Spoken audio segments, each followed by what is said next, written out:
புதுச்சேரியில் சமீப காலமாக கார்ப்பரேட் நிறுவனங்கள் மற்றும் வெளிமாநில நிறுவனங்கள் நவீன முறையில் குளிர்சாதன வசதியுடன் சலூன் நிறுவனங்களை அமைத்து முடித்திருத்தும் தொழில் செய்து வருகின்றனர். இதனால் புதுச்சேரி காரைக்காலில் உள்ள சிறிய சலூன் கடை மற்றும் பாரம்பரியமாக முடித்திருத்துபவர்கள் கடுமையாக பாதிக்கப்படுவதாக புகார் எழுந்தது. இந்த நிலையில் 49 ரூபாய்க்கு ஷேவிங், 99 ரூபாய்க்கு ஹேர் கட்டிங் என்ற விளம்பர பலகைகளை சாலையில் வைத்து தொழில் செய்து வருகின்றனர். இதற்கு புதுச்சேரி மற்றும் காரைக்காலை சார்ந்த சிகை அலங்கார நிலைய நல சங்கத்தினர் கடும் எதிர்ப்பு தெரிவித்துள்ளனர்.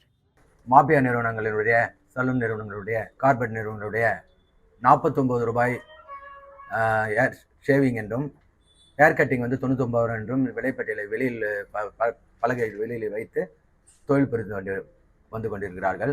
எங்கள் வாழ்வாதாரமே இந்த சலூன் கடையை நம்பி தான் நாங்கள் இருக்கிறோம்.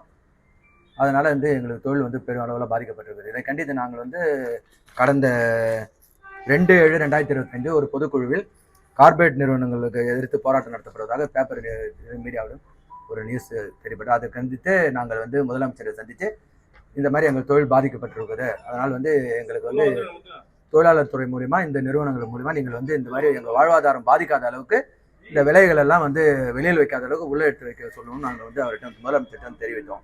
இந்த சலூன் மாபியாவுகளுக்கு நாங்கள் இந்த சுற்றறிக்கையை முதல் முறையாக அவர்களுக்கு அமைதியான முறையில் இதை நாங்கள் முதல்ல தெரிவித்து விட்டு அவங்களை இதை அகற்றும்படி கூறுகிறோம். அடுத்த கட்டமாக நாங்கள் இல்லவென்றால் மிக பெருமளவில் சங்கத்தின் முடித்திருத்தோர் சங்கத்தின் சார்பாக மாநில அளவு காரைக்காலிலும் புதுச்சேரியிலும் மிக போராட்டம் நடத்துவோம் என்று இதன் மூலமாக நாங்கள் தெரிவித்துக் கொள்கிறோம்.